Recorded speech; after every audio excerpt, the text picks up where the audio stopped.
We're going to be talking about the carbon budget for global emissions, also how put this into context for South Africa as we move towards COP17 climate change talks taking place in Durban at the end of the year. Richard Worthington, Climate Change Program Manager for WWF, joins me in studio. Richard, thanks for your time. I thought let's contextualize this and just see, who the worst emitters are and how this has changed over time. We've got a graph that we can see where, the USA is still the worst emitter, but China really coming to the fore. If you can take that graph up, you can see over here we've got the USA, which has of course been a strong emitter since the 70s, but China really coming to the fore in 2008.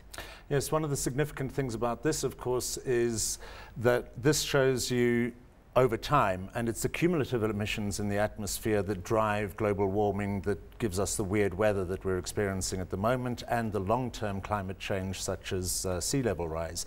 So you want to look at the total mass of the bars, not just the most recent one, to get an idea of who's most responsible for the accumulation in the atmosphere that we're dealing with now. And the importance of this, I suppose, is that both China and the USA are not participating in Kyoto, yet they're the worst emitters. Well, China is participating in Kyoto. They ratified and they're getting a lot of money out of the clean development mechanism. Through the clean development mechanism, but they're not classified as Annex 1 countries, so not legally bound by that. They're not. They don't have caps on their emissions, but the US is the only one internationally that has reneged on the commitment it made in Kyoto and failed to ratify domestically. Now, going forward, looking at per capita, it's a bit of a different scene, and you've got the likes of Saudi Arabia that really shoot onto the scene in a big way. Quite an interesting one. If we take a look at that graph.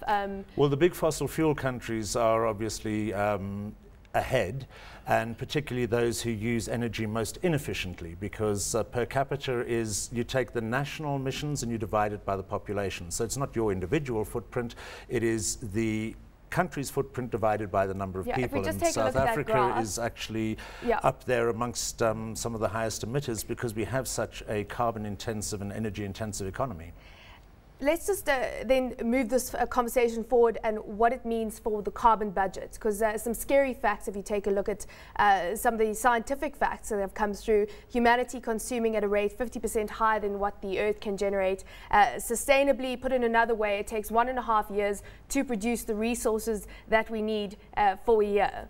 Yes, so basically, we are eating into our natural capital. We're getting into the capacity of the Earth to regenerate, and so we are diminishing the carrying capacity of the planet even as we increase people. And this is a carbon budget that was worked out by Ecofis. There's been various calculations. They all come out pretty much the same. It gives us a 2-to-1 chance of keeping global warming below 2 degrees. So you can see we're at about 1,000 gigatons of carbon, and this is for the period from now to 2050. Given that after 2050 we need to be having very, very little emissions.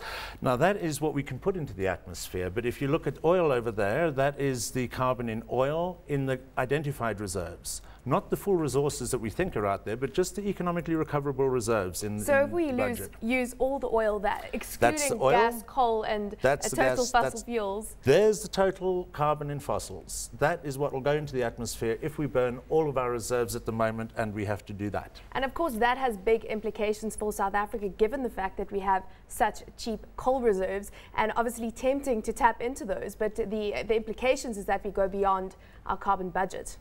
Certainly, and we've got to remember a carbon budget, that's a restraint on our emissions, but every budget or every restraint is also an opportunity for others. So this is not just about the burden of sticking within a budget that will avoid devastating climate change, it's also about opportunity for the clean energy technologies that are growing internationally. Okay, let's look at the carbon budget picture. So what does it all mean?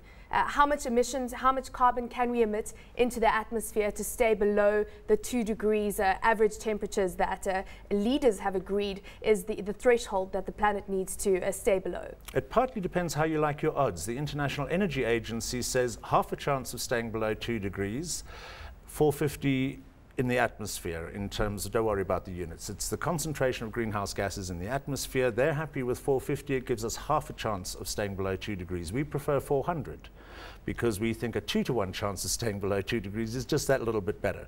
Gambling with the future is maybe not something we want to do, and that's where we get that 1,000 gigatons from up to 2050. So what does this mean for South Africa? How much can we emit? How much are we emitting? And what do we need to do to bring us within the budget? Well, currently we're emitting about half of a gigaton. That's 1,000 for the next 40 years. So our budget, given that we're about 1% of the world, would be 1% of that. That would be 10 gigatons. We're emitting about half a gigaton per annum at the moment. So this is the growth without constraints. That's where we're going at the moment. This is what science suggests we should do, assuming that we get a lot of let us say, credit from the international community because of our past, our legacy, and the fact that we are a major exporter. I mean, 40% of our emissions are basically in the exports.